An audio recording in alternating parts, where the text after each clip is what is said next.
Hey everybody, welcome back to Small Talk Japan. On this show we talk about all things Japan in English. My name is Mitch. This is my co-host today, Josh. Hey Josh. Hi. Got a great show for you guys today. We're going to talk about how Japan is totally going to actually, really, this is not sarcastic, it's actually going to open for everybody. And no babysitters. Like, actually? Actually. Finally. It's actually from a pretty, reputable source. Actually, that article was also sent to us by one of our patrons in our Discord group. Nice. I was going to send it to you, and then you already sent it to me. Yeah, I mean, I'm on top of this shit. Yeah. But thank you for the link, Mr. Patron. Mrs. Patron or Mr. Patron? Mr. Patron. Nice. We're also going to talk about how Japan's totally at the same time going to reverse course on post-Fukushima nuclear bans. And we're also going to talk about no, we're going to skip that one for now. We're going to talk about how, there's a giant Ferris wheel in Tokyo that's closing. If you don't get in before August 31st, it's going to be gone forever. And we're also going to talk about some fun topics. This one's not so fun, but how Japanese scientists are making monkeys depressed with stimulation. There's actually a reason for this, but it is kind of really sad. Some very nice advice from Mr. Miyazaki from the Ghibli Studios. Yeah. Egg slut, which is something that I didn't know about. It's a thing. Coming to Japan and their whole ass eel sandwich. And Brad Pitt. Burapi. And his teary-eyed promotion of his new movie in Japan. Roll that intro. So today outside, there's a bunch of people in Yukata walking around because it's the Yukata event in Temonkan. Yeah. And I was actually really happy to see all the families and the people out. And it looks kind of like a festival. It's nice. The one thing I do want to say though is now that the crowds are back, I forgot how bad it was to walk and cycle through crowded downtown Japan. Yeah, it's pretty bad. I totally forgot how this felt like until today. Well, not just Japan, but I think it's a Kagoshima thing more than anything. It's not so bad in large sidewalky areas in say Tokyo and stuff like that. Also because there's actually a YouTube video on this. If you ride around in Tokyo or other larger areas, if you jingle your bell, that sounds really sexual, but I don't mean it in a sexual way. If you jingle your bell, people will automatically walk towards the inside of the street. They'll walk away from the outer side of the sidewalk. And then you can pass by on your bicycle. They don't even, it's like an automatic response. Right. And it's hilarious because this video is not a guy on a bicycle, it's just a guy with a bicycle bell. Oh, I've seen that video. Just walking around, ringing the bell, and then people move over. Yeah, he even does it on an escalator, and then people on the escalator just move over. So that happens in the major metropolitan areas. But then you come here to Kagoshima, and they're like, how does walking work? Yeah. They're just not very good at it. And every now and then you get a bunch of jerks that get in this it's like the Red Rover wall. They make a wall. They challenge you to get through them. And one time I remember, I think I said this on the show before, I was walking and all these drunk salarymen made a giant wall and they're just coming at me. And I was just looking at them what am I supposed to do? So I just started clapping to get them to look up and notice what was happening. And they're like, oh, we're being dumbasses. I'm like, yeah. So anyway, that's back. Good job, everybody. But the yukatas look really nice. I'm going to go film a bit of the festival after this. One thing that's actually kind of interesting is that, so they're wearing the kimono, the yukatas, and they have the same fabric masks that go with it. Oh, a nice little fashion accessory. Yeah. That's pretty cool. So anyway, let's get on to the news. First, I want to talk about how Japan is supposedly, this is from the NHK, so we can probably trust it, but apparently the Japanese government is deciding to do two things to reopen the country. One, the pre-entry COVID test, which is actually pretty shitty because I did this to get back into the country last month, 2 months ago, whenever it was. And because in a lot of Western countries, they've stopped doing PCR testing entirely. Right. Because they're just fuck it.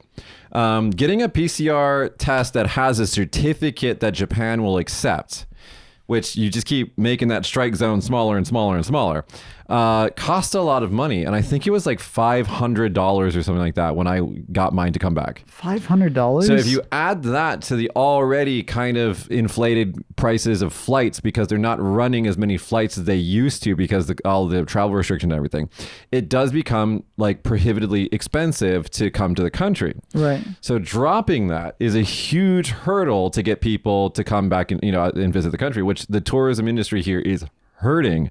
So we really do need that to happen. So that's step one, which is good. Sorry, this is for triple vaxxed people only. Right. Which honestly, At this point, there might be some exceptions, I think, for people who are double vaxxed and then can prove that they had the virus at one point and have recovered for it, whatever. But don't take my... I mean, the policy hasn't been completely solidified yet, but that's the idea. And this is supposedly going to happen starting on September 7th. The other thing that's going to happen sometime in September, this comes from NHK, so I do believe that this will happen. And this, surprisingly, I don't think has a lot of support in the polls, the public polls.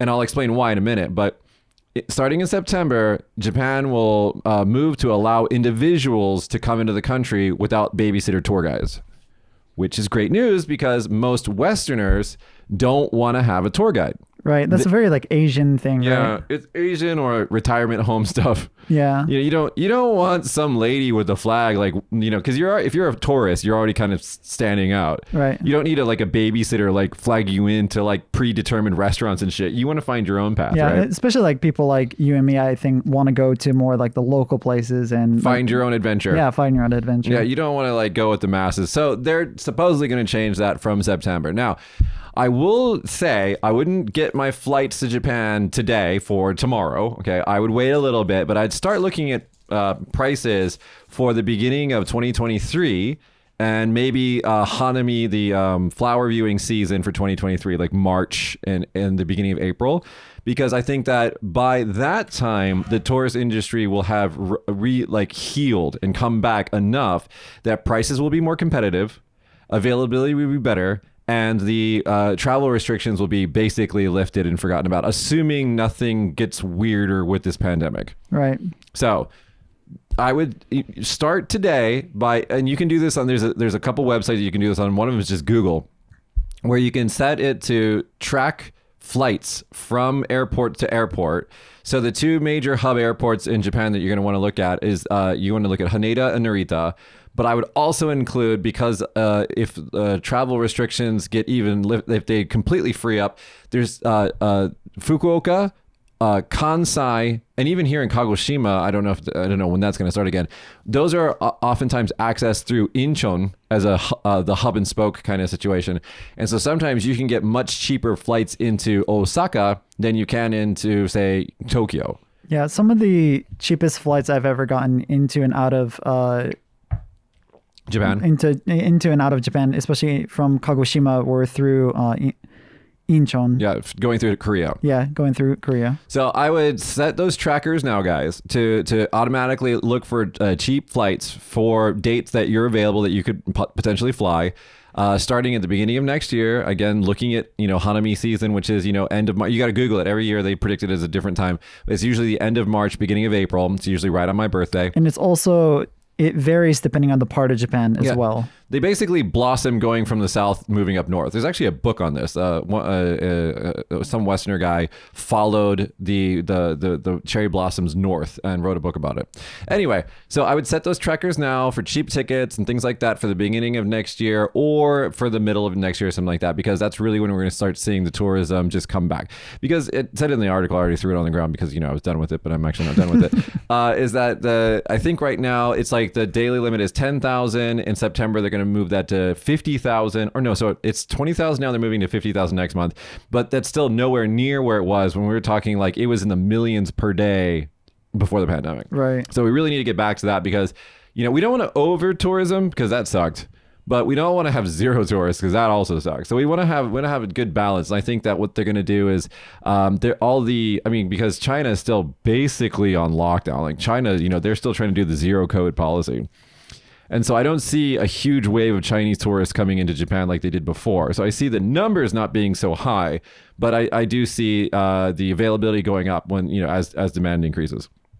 So cool. And if you're looking to come here again, 2023 is going to be your year. Yeah, I can't wait. Like, I also want to travel too. So you're going for your wedding in Hawaii. That's true. Yeah, I'll be traveling to Hawaii. And I'm hoping by that point I won't have to get a PCR test coming back. Yeah, well, I mean, it's according to the news. I mean, that's the deal. They're ending it next month. So, that was really like, because that's like a day before I came back to the country, and I go to the clinic, and it's like you pay online and everything, and because the weak yen. Oh, that's another thing. The government is leveraging the fact that because the yen is so weak right now. Yeah. Dude, it's ridiculous. I mean, it's like a million bazillion yen to the dollar right now. Let's just go to yen dollar right now. And oops, it's 0.003. What the hell does that mean? So it's like 73 cents to 100 yen. Yeah, 73 cents to 100 yen. So if you reverse that, can we go dollar yen? Dollar yen. It is 137.66 Japanese yen to the dollar. So basically, you can think of it's kind of hard now because inflation really screwed everything up in America. But if you usually we like to think of like $1 equals 100 yen, like 1 cent is 1 yen. And so if you think of it that way, like, and with all the competitive prices that are happening right now in Japan because everybody's so, bleeding, they just want customers. Japan's probably like 50% off. You can just think about it that way.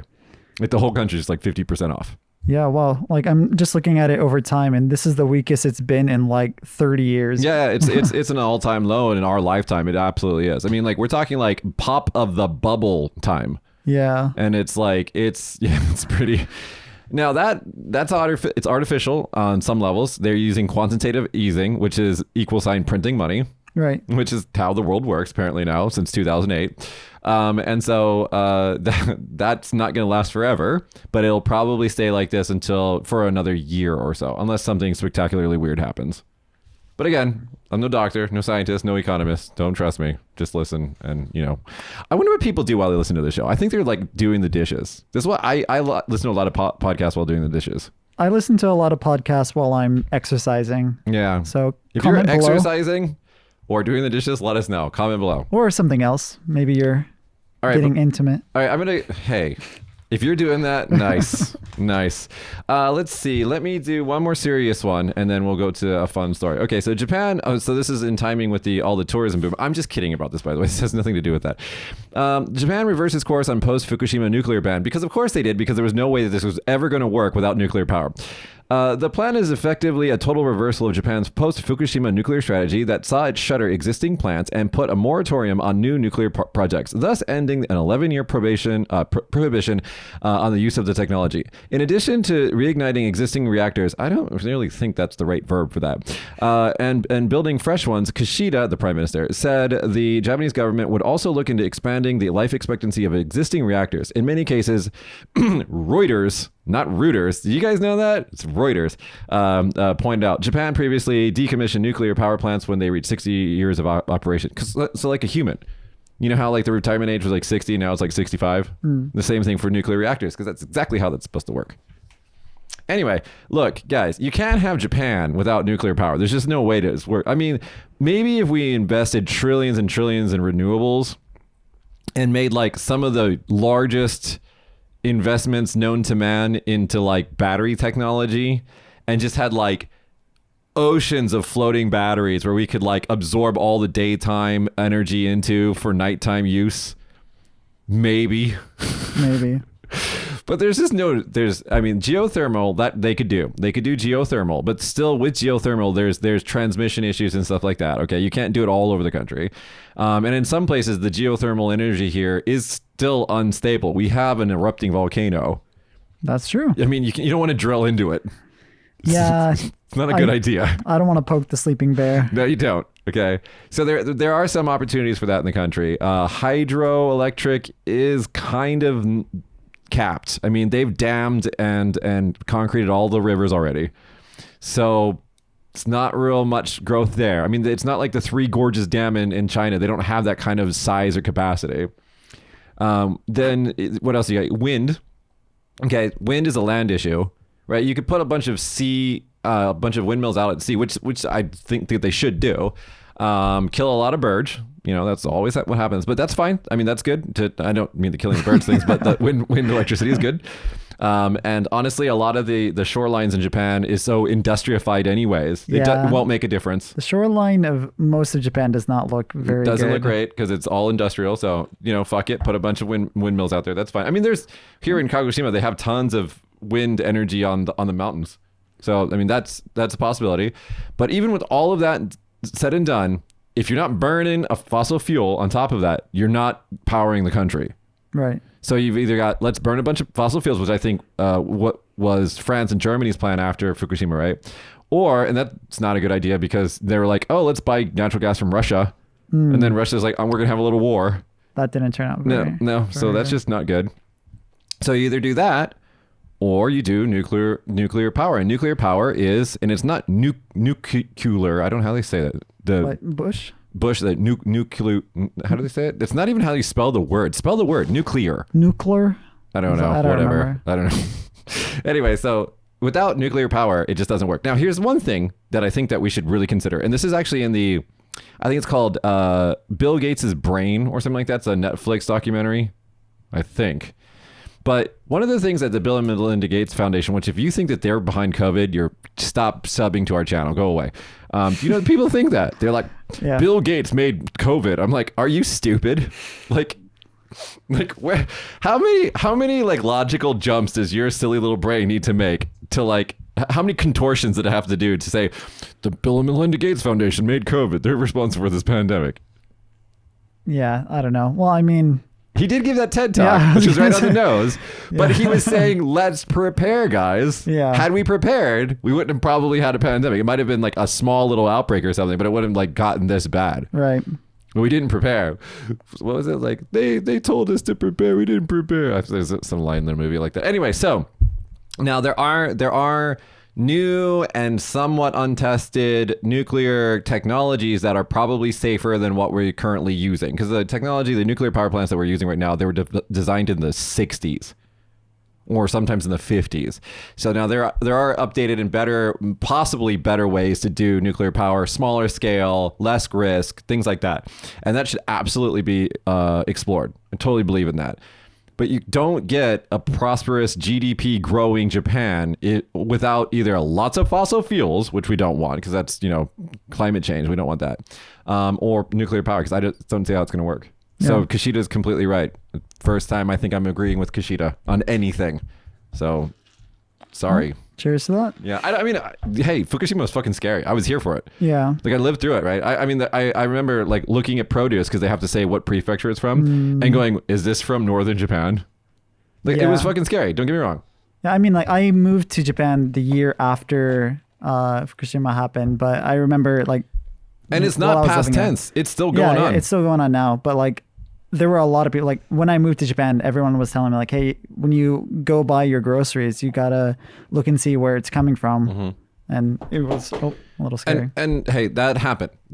And they're still trying to clean it up today. And the sarcophagus that's going over Chernobyl. Okay, that's scary shit. Yeah. Okay, yeah. It is, when it goes wrong, it goes catastrophic. I mean, there's a nuclear power plant right now in disputed territory in Ukraine that might like end the whole world. It is scary. Don't get me wrong. But there are ways to do it responsibly. And one of the things that we learned from Fukushima, don't put because I think we talked about this before, that nuclear power plants require power even when they're off. Right. To cool them. And so like one of the things that they learned from Fukushima is don't put your generators at sea level. Because there might be a giant wave coming from the ocean that's called a tsunami, named in Japanese because they come to Japan all the time. Yeah. So we learned. Good job.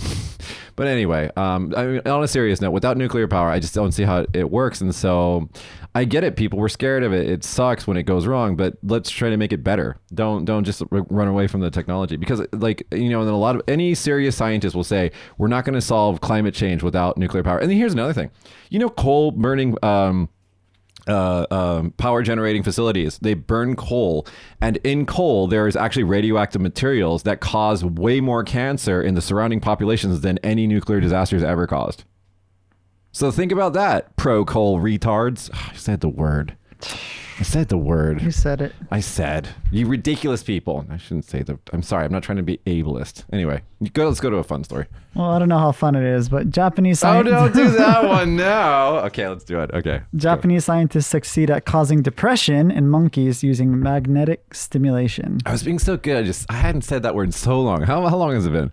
It's been probably 15, 20 episodes, I think. It's been so good. Sorry, everybody. I do apologize for my inappropriate word language. And it's not just on the show too. Like I haven't heard you say trying to cut it at out. all. Trying to cut it out of my language. I don't like me using that word. It's just when you grow up around, people who have foul language and you get used to it, and then when you grow up and you're like, okay, I shouldn't say these words anymore. Right. And I did that for all we talked about is like most words.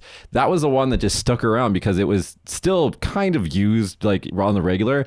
And then recently, like in the last 5-6 years, it's like don't use, that's ableism and stuff like that. So that's like the last holdout. I haven't found a good substitute for it yet. Yeah.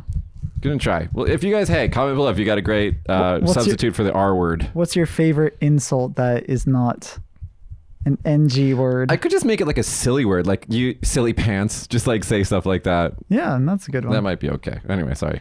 Anyways, Japanese scientists succeed at causing depression in monkeys using magnetic stimulation. So there was like 3 shows ago where there was like a section of northern Japan where they were at war with the local monkeys. Yeah. And now they're making them depressed. I wonder if they're the same monkeys. Well, we can get to like how they did that, but later on in the article, they talk about how there has been a lot of like backlash to it. A lot of people are saying like, yeah, because it's really sad. Like, stop that. Stop making the monkeys depressed. It's really sad. Yeah. But they point out that it wasn't the researchers' intention to be like, hey, let's make these monkeys depressed. Like they were just testing to see what would happen. Yeah. And the result was, it makes them depressed. But that is something that's useful for us because our brains are similar to monkey brains and we can not make people depressed that way. Okay. So it's tricky, right? Because like on the one hand, a lot of research that we got, that medical knowledge that we have came from animal research. Right.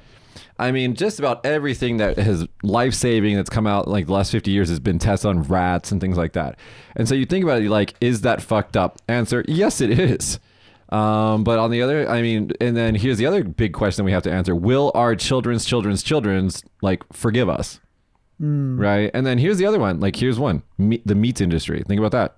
Yeah. I mean, factory grown like pigs and chickens who've never seen the light of day, like forced to live in tiny little cages so that we get cheap meat in the supermarket. Will our children's children forgive us on that? Yeah, that's pretty messed up. No, it's right messed up. It's pretty messed up. It's really fucked up. That's something that like I do struggle with because like especially recently I've been watching a lot of documentaries about food and stuff just because one, like I want to watch documentaries, and two, I like food. Yeah. But a lot of food documentaries are pretty fucked up. Like they show a lot of things that like make me feel like, oh God. There's a Chipotle commercial that is so powerful. It's an animated, it's like either claymation or 3D animated. It's 3D animated. And it's like about the meat industry, and it is fucked up. By Chipotle? By Chipotle. Isn't Chipotle like a big meat? Well, because they're saying that they source their meat from responsible people. I see. And so, I mean, honestly, as consumers, that's what we all should be doing. Like, Right. Where does this meat come from? If you're going to eat meat, which I mean, the best thing for the planet is not to eat meat. But that's not going to happen in my lifetime for me, probably. Is it the best thing though? It is, because you save a lot of water, and you save a lot of because to make meat, they have to eat something. Right. It uses a lot of resources to grow. So it's the stepping up of energy, right? So like the more consolidated the energy get, there's waste in that, right? So if you just go straight to the source, the grown stuff, then there you go. But I don't know if is it good to completely cut out all meat from your diet? Yeah. You mean as a health thing? Yeah, as a health thing. There's a lot of conflicting information on that. There's actually a full documentary that made me think about going vegan. And it's called The Problem with Meat or something like that. I forgot what it is. It's on one of the streaming services.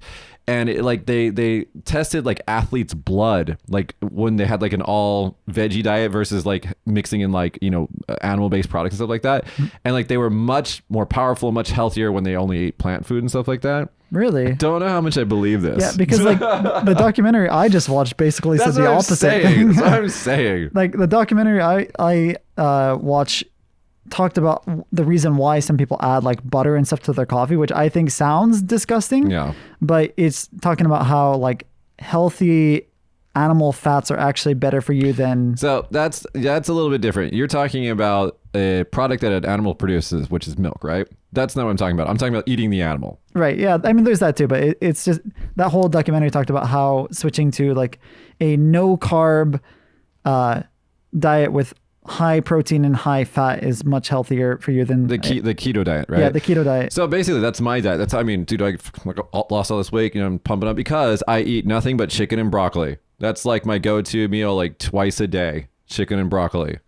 Sorry, chickens. Yeah. But at least my chicken comes from Kagoshima, and it's from you know, pasteurized. They're not all like crammed into a, you know, it's fine. They're happy. They're happier, right? But anyway, the meat. Anytime you get on the subject of meat, there are some people who are incredibly passionate about becoming vegan. And listen to me, if you're one of those vegans out there, I understand and I actually believe in your cause. I just don't think I can do it because I'm kind of a wuss, I guess. I don't know. It's just so much work to do it. Yeah. But the more vegans are out there, here's one thing I want to compliment you guys on. And I usually make fun of vegans and vegetarians because we have one in our school, and I'm always like, whenever she's eating something, like, she's like, nope, it's not meat. I think we might have 2 now. Whatever. So, one thing I will compliment you vegans and vegetarians on, you are actually pushing industry changes, making more and more vegetarian and vegan options available at a cheaper price. And so it's making it easier and easier for people to turn to veganism. So congratulations. You guys are actually you're making a change. Yeah, it's good. Yeah. Just, you know, with all things, you know, let's take the Japanese way on it. You know, everything in moderation.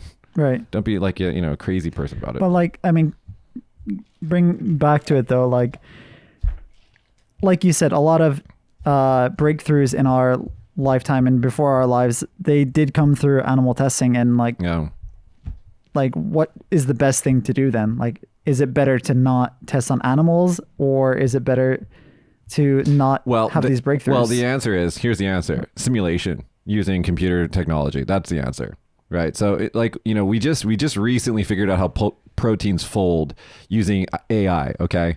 And so the smarter and smarter our machine learning gets, the better we can predict and what is it called? We can synthesize things, right? And so simulate it and then try it in a computer before we try anything on anything living. So that will be the future, right? We're smart enough to know that what we're doing is wrong. Yeah. But we're not smart enough to figure out a different method that's really effective. That's the problem with a lot of things that's going on in the world right now. We're smart enough to know that it's wrong. The climate change. Everyone knows that when you get in your car and you drive around, that you're like doing your part to put a little bit of, CO2 in the atmosphere. And so we know that that's not good. But we also don't, we do have solutions. Climate Town. I've talked about this YouTuber so many times. He's great, by the way. Climate Town. Check him out. He's a great YouTuber. He talks about climate change in a very funny and digestible way. It's actually hilarious. It doesn't make you depressed. It just makes you, and he has call to actions at the end of all of his videos that really make you want to do something.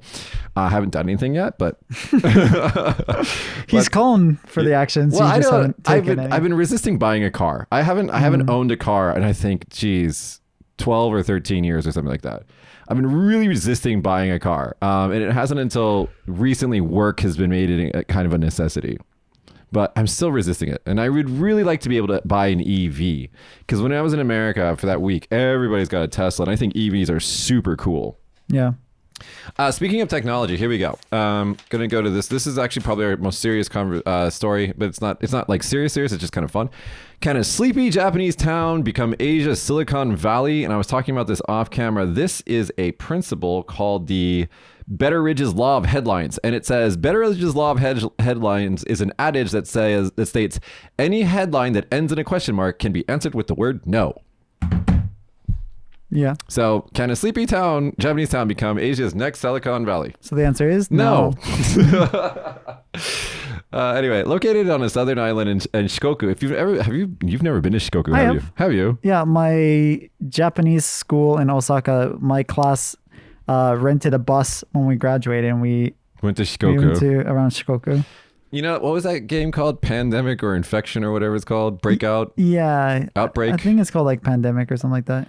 And like Madagascar. Yeah. And Greenland. In Greenland, it's like shut everything down or whatever.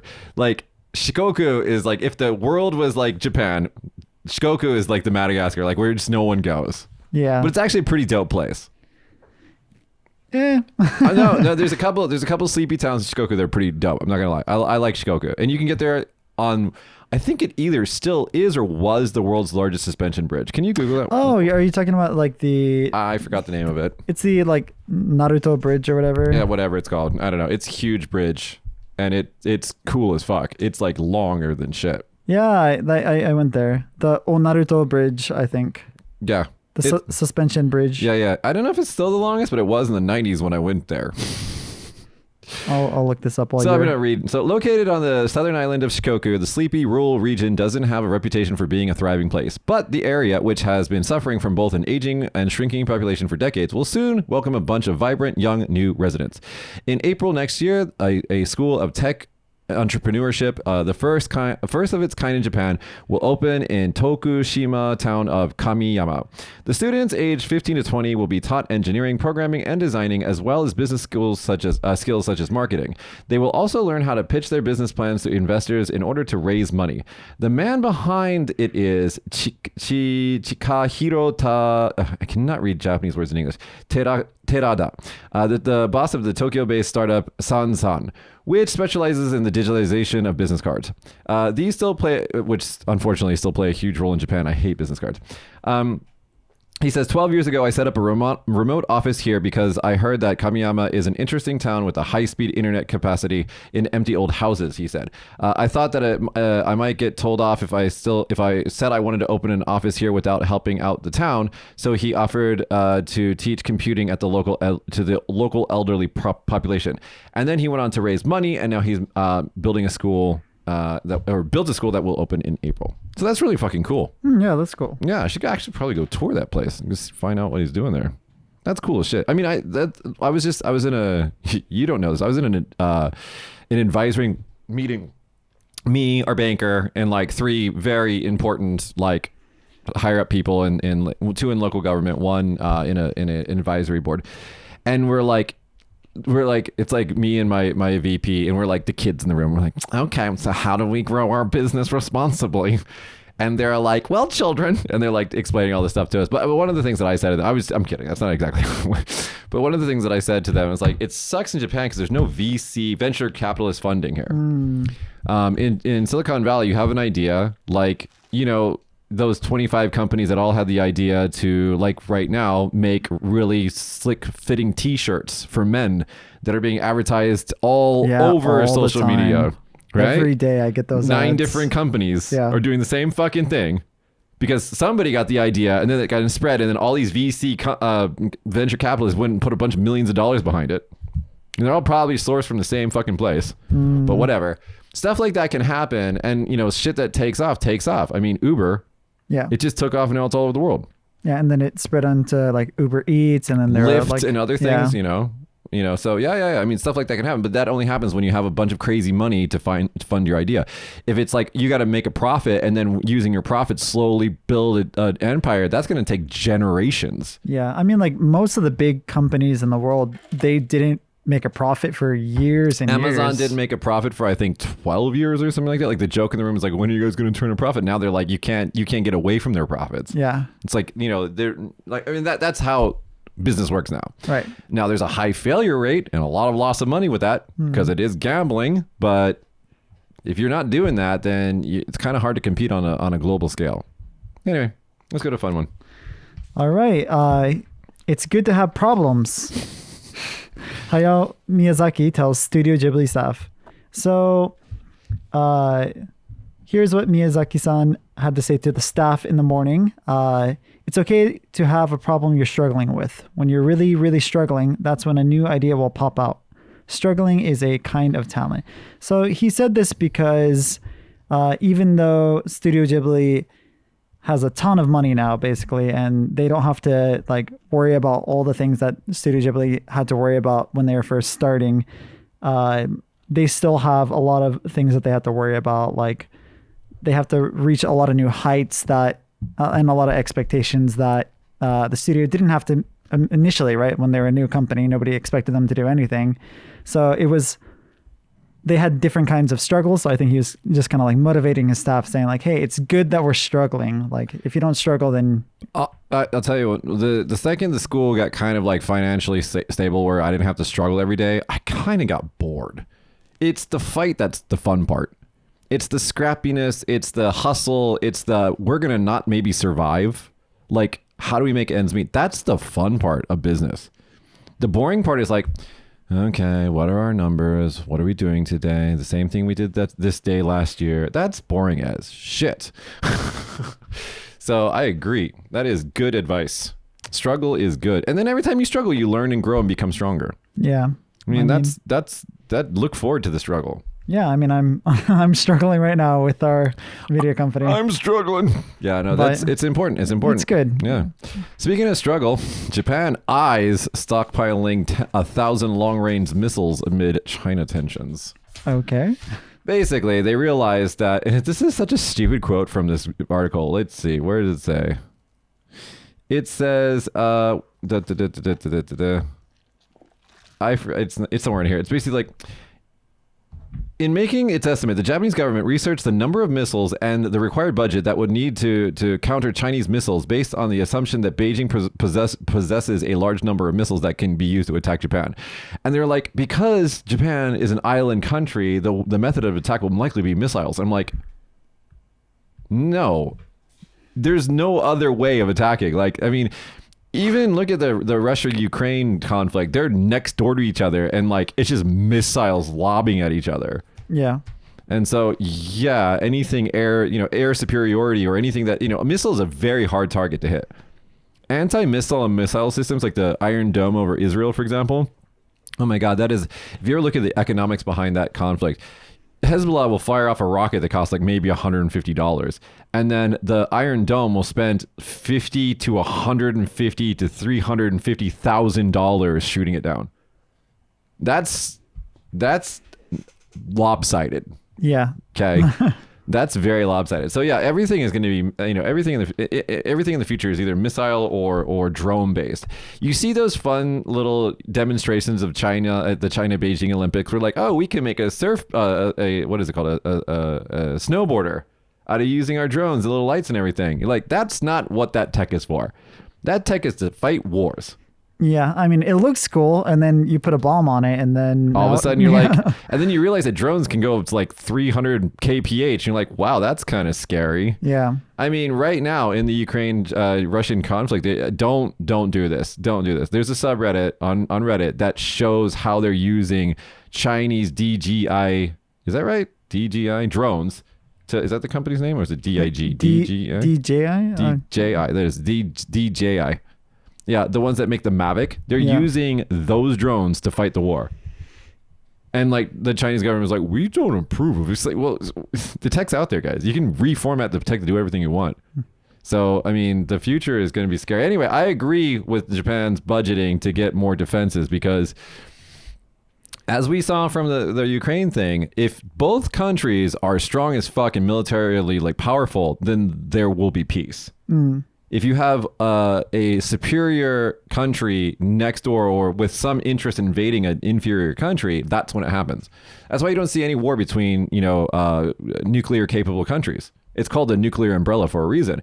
No nuclear country has gone to war with another nuclear country except through proxies since World War II.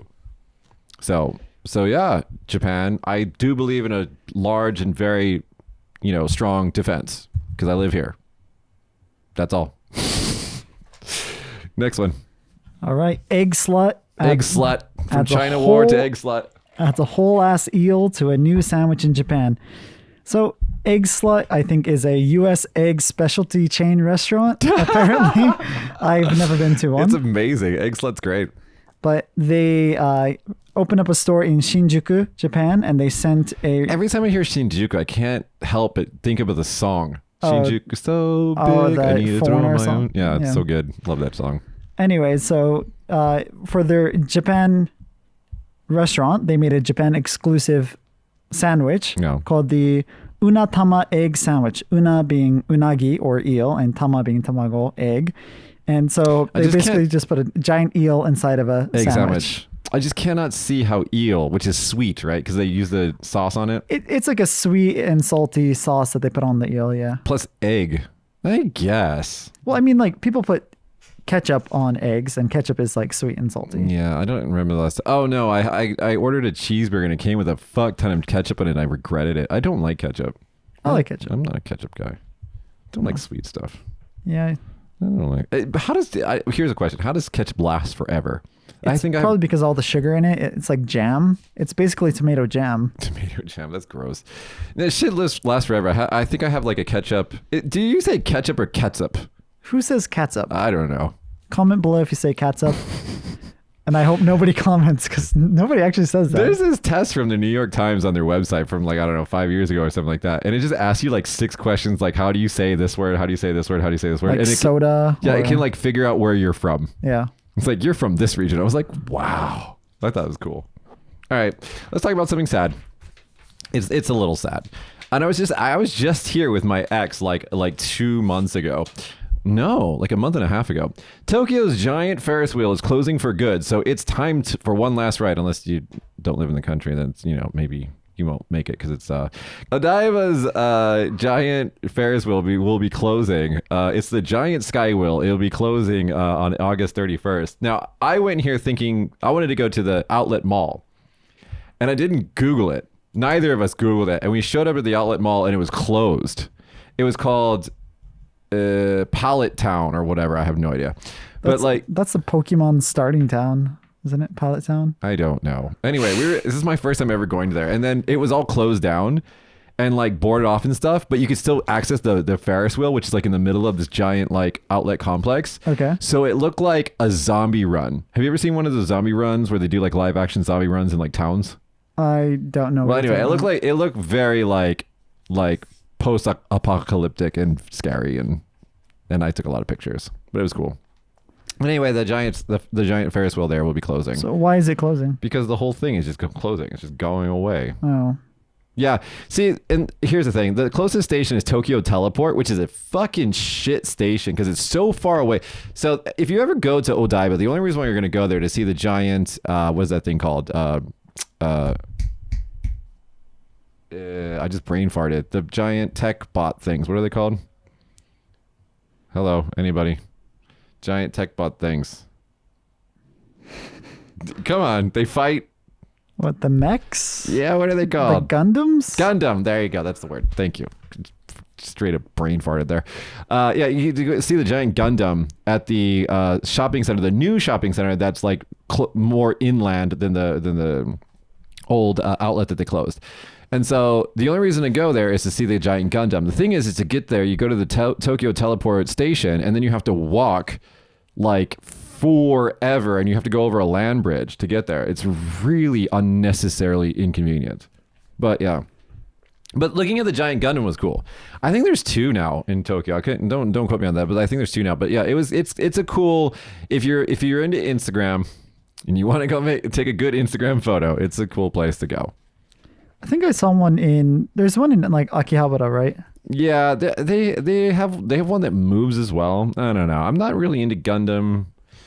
I don't know. Did you guys know that in the book Ready Player One, the last mech fight thing was not Gundam? It was actually Ultraman, but because the rights for Ultraman were in dispute when Spielberg made his movie, they made it into Gundam. That's right. Forgot about that. Which was okay, except for the emotionality of the theater, because I watched it in the theater in Japan, when he says, what do he says, like, Ore wa Gundam Deiku, or whatever it is, and it's like a line straight from the anime series, and so like all the nerd boys, including me, got a little like, emotional in that part, but I knew secretly on the inside that was actually supposed to be Ultraman. For me, it was more the Ready Player One. They had all the Dungeons and Dragons references in the beginning of the book, and then like they just completely cut it out of the movie. How are you gonna visualize that? I know, but it would have been cool if he was going through like an ancient tomb or something like that. And one thing that one of our friends Brian pointed out, he's like, have you ever played a video game before? The very first thing that happened in that race scene, five people would have backed up. Yeah, like half of them not even intentionally. They would have just hit the wrong button and been like, oh, I unlocked the first key. Okay. Yeah, the book was way better. Guys, if you ever get a chance to read Ready Player One, if you haven't read it. It was a good book. Yeah, it was a really, I forced my staff to read it. The first one was a good, the second one one was like, it just keeps going. Yeah. It's not fun anymore. The first one, the magic was gone. Yeah. But the first one is really good. It's kind of like Ender's Game. Ender's Game, the first book was amazing. And then after a while, you're just like, oh, it just keeps going, huh? You've never read that book before. I haven't read that book. No. Yeah, you should read Ender's Game. It's really good. I'm gonna go. What's your? Don't. That one's gonna be the last one. Oh no, that one. Let's go to that one. Then this will be our last one. Brad Pitt hops on the bullet train to Kyoto, gets teary at a temple, and receives a Pasmo card in Japan. So he rides the bullet train to Kyoto because they just came out with his movie Bullet Train. Bullet Train. Are you gonna see it? Yeah, I'm actually gonna watch. I don't think I'll see it in theaters, but I'll watch it at home. Yeah. I don't want to watch movies in the theaters anymore. I just love my 4K screen and my wonderful wireless headphones and not having to go to a theater. And I got an Ultra HD Blu-ray player Because you were drunk. because I was drunk, and it is so much better than streaming. Noticeably better. One thing that's kind of cool about movie theaters in Japan, you can drink alcohol. Yeah, you get beers, but then the problem is if it's like a high action movie, it starts to make you nauseated. Oh, I've never had that experience. I did have like a glass of wine at a movie theater once, and it was a really nice movie theater in Tokyo. So I was like, "This is kind of cool." What were you watching? Tell me it was like Disney don't remember. or something. Probably. You're like, I'm enjoying my Chardonnay with Monsters Inc. or something. Like 20 kids sitting around me. But anyways, so I lost my train of thought. So he I think went to a temple or something. Oh yeah, that's what it was. That he visited a temple and he said that he found the experience to be incredibly moving, saying he almost got teary-eyed, and it was something he would never forget because they did like a whole ritual to cleanse the bad luck From the movie. So, okay, two things. One, Shinto does this. I think that's a Shinto shrine that they went to.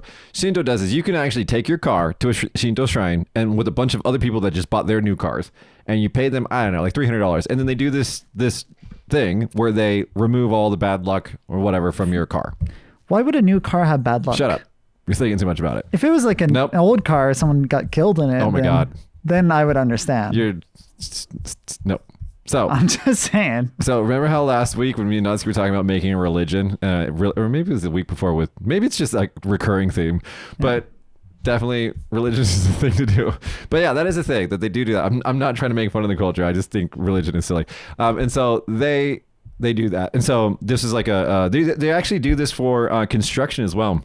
Like houses. Before you construct a house. I don't know if I should say this. I actually know. No, I don't think I should say that. But there was a construction project that was being handled by a Japanese company in an American city, and the Japanese workers weren't moving. They wouldn't do anything. And then one of the project managers said, "Did you guys hire a Shinto priest to go out there and bless the site?" And then the managers were all these Western people. They're like, "What are you talking about?" And then they did that, and then they started working on it. Like there are companies and people out there that will not move unless it gets blessed first by a Shinto priest. Huh. Yeah. Isn't it also something like once you get a new house or something, like you throw money? you throw money off the top of it. Yeah. That's different. That's not the same thing. Okay. I thought it was something similar. That's a different thing. We could talk about that some other time. I think Alex has actually done that. So when he gets on the show, maybe even Natsuki, because they both have houses. That's true. Yeah. Yeah. Anyway, actually, we should get Natsuki to tell the story about how her husband bought her a house because they had a house before. They didn't have a shower. You just had a bath. Yeah. And they had to like bucket water onto each other because it was like this really cheap place that they had like since like they were young adults. It's like the Totoro house. Yeah, it was like a Totoro house. And then like she was like, I really want a shower. So he bought her like this like $250,000 house, and he just goes around telling people that. He's like, just for the shower. $250,000 for Natsuki's shower. Anyway, that's the two things I want to say. One, the Shinto thing, it's real. That they do that in Japan. It's a big thing. And two, Brad Pitt's fucking... I used to work for Cirque du Soleil, and I met a lot of famous people, right? Like you name it, I've met them. And most of the people are kind of just normal people. They're just trying to hang out. When I haven't met Brad Pitt yet, but I've met a lot of people who have met Brad Pitt, and everybody says that he's like a super genuine good person. That's nice. Yeah. Because like, you hear like Jim Carrey. Jim Carrey was great. Jim Carrey was one of the nicest, humblest people I've ever met in my entire life. And he was gigantic, really tall too. Yeah, I've heard that he's a lot taller than you expect. Very tall. I was just like, it's just kind of like, because, movie magic, know. And Tom Cruise was very short. I've heard Tom Cruise is very intense all the time. I didn't directly meet him. I just watched him for a little bit, and I was just like, yeah, he just seemed intense. But anyway, one person I do want to meet is Brad Pitt, because I just think that he's probably, you could sit down and have a beer with him. And according to legend, I don't know if this is true or not, he has like Harleys just like parked around the country where in America, where he just like flies in and like drives around his Harleys. I'm like, that's cool. I do like Brad Pitt. Anyway, last story today, and I'm gonna shit on Slowdown News 24, where sometimes we source our more sillier news from. So I'll just read the headline and then just summarize the article, because it's long. It's the almost immediate problems in our almost no plan trip to Yakushima. So if you don't know what Yakushima is, it's a little island it's a Kagoshima prefecture island off the coast of the mainland Kyushu land formation. And it is the inspiration for Princess Mononoke. Okay. And it is like gorgeous. Like, you go there, the air is just different. It's just magical. It's just an amazing, beautiful place. Okay. Now, it's not a city. It's like rural. It's nature. Yeah. And this reporter, I don't know, Seiji, he went there on purpose with no plan. And so this article complains about a bunch of shit. So I'm just gonna say he had trouble going from the airport to the island, and then he didn't, there was no cars there, and there was no taxi drivers, and blah blah blah blah blah. Okay, here's how you do Yakushima. For all of you people who are listening to the show who actually want to do Yakushima right and not be like this dummy. I can say dummy. Yeah. Is that offensive? Is that ableist in some way? I mean, a dummy is like a mannequin, right? Yeah, so I'm just gonna use dummy. Okay, so Seiji, you dummy. I'm kidding. I have no idea who you are. But first of all, you don't want to fly directly to Yakushima. Flights are very, very expensive, and no one does that unless you're super rich. You fly into Kagoshima City, or you go to Fukuoka first and screw around there and Shinkansen, the bullet train down to Kagoshima City. And then your goal is to get to, you want to get to not Kagoshima Chuo Station. You want to get to Kagoshima Station, which is actually kind of it's away from the major center of the city. And then you take a taxi cab to what's called the Topi, which is the hydrofoil, which is the skis on water aircraft boat thing. And if you're young, tell them that you're a student. Hopefully you are a student. But if you are a student, you get a student discount. Oh, okay. And even if you're a university student. So do that. Then go to I think they ask us to see you probably need proof. ID. Yeah. Then go to the island. But before you do that, before you go to the island, read the website called Yaku Monkey. Okay, it's in two forms. It's actually in three forms. It's a website, it's a PDF that circulates around on the internet, and then there's a book that you can buy. Right. Yaku Monkey will explain everything that you need to know about Yakushima, including all the places to go, all the people to see, like direct, like we're not talking like your vague directions. It's like, go to this place and talk to this person level of guide. I'll put the link for it in the description below. And if you do that, you'll have a great time. You'll enjoy your stay in Yakushima, and you'll come back with a lot of memories. If you go like this dude with no plan and have no idea what you're getting into, because it's not the center of Tokyo, they're not going to be like convenience stores everywhere, then you're not going to have a good time. So don't do what Seiji did. I mean, I think that was the point of this article anyways, but yeah, don't do that. You can actually, and the other thing is, if you're driving Japan, you can actually, Chris did this.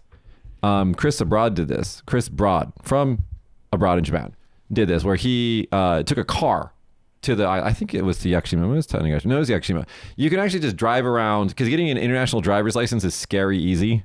If you're an American, you go to AAA, you give them $15, whatever it is, with a passport photo, and then they just give you an international license, and you are okay to drive in like 200 countries. That's scary. Very scary, because like, why? Everything is different in Japan. Like, why does this exist? Anyway, and so if you get an international driver's license and you rent a car in Japan, you can drive around all of Kagoshima, or all of Kyushu for that matter, get on a ferry. It won't be the hydroplaning one, so it'll be a little bit longer, so you have to plan this out. But you can get on the ferry and then take your car to Yakushima, and then you can drive around Yakushima. So that's an option as well. But all that stuff you can read in the Yaku Monkey guide. But that is how you do Yakushima. And if you are living abroad and you want to come to Japan and you want to experience, do Tokyo, do Kyoto, do Osaka, whatever. But if you want real, like, that Studio Ghibli magic in like its real form, Yakushima is totally where you should go. you will spiritually find yourself. You know, when you're playing Zelda, if you haven't beaten Breath of the Wild, I'm going to spoil something. You know the Spirit of the Mountain horse that you can get? That, like, deer. Yeah, that's inspired by Princess Mononoke, that's inspired by Yakushima. Like, that moment when you come across him in Breath of the Wild, that magical moment, we're like, oh my God, this is magic. That is the entire time that you're in Yakushima. It feels like that the whole time, but it's real. And it's crazy hiking. The oldest tree in the world is there, which I don't really recommend that. That's kind of boring. But yeah, anyway, it's all that stuff is in Yakushima. So go check it out if you guys have a chance. Anyway, that's been our show today. I actually want to ask you a question. Why is there Hawaiian flowers on our McDonald's drinks? So this year there have been a lot of different stores that are doing Hawaiian themed menus. Like right now at McDonald's in Japan, they have the like local moco burger. Yeah, they do have that. They have the garlic shrimp burger and something else along with like, I don't know. They have a lot of different Hawaiian things at McDonald's. They also had something at 7-Eleven this year. I don't know. It's the year for Hawaii. Loco Moco, weird story. Everybody's like, oh, it's Hawaiian. Well, yes, it was created in Hawaii by a Nikkei-jin, by a Japanese guy. Right. So it's kind of both in a way. Well, I mean, the name too is also in Spanish, which means like loco, crazy, and moco means snot. Okay, it's been a show today. Check us out. Check out the links for all the articles that we have in the description of the video. You can also click on our Patreon link and become our patron if you want to support us. It pays for all of our McDonald's coffees that we regularly consume. I'm kidding. It actually makes us feel very, loved, and it's very, very what is the word? Inspiring and motivation for us to try harder on the show. Yeah, and recently in our Discord channel, a lot of our patrons have been like becoming friends. I think they're always chatting with each other. I went drinking with one. I don't even remember the last hour that we were hanging out. I was just like, the next day I was just like, what did we do? Because it was so much fun. Anyway, yeah, check it out if you are interested, and then subscribe if you're not subscribed. Make sure you hit the bell icon as well on YouTube. Otherwise, you will not get an update when we post new episodes. And if you're listening to us on Spotify or wherever you get your podcasts, thanks for all your support, and we'll see you guys next week. Bye, everybody. Bye.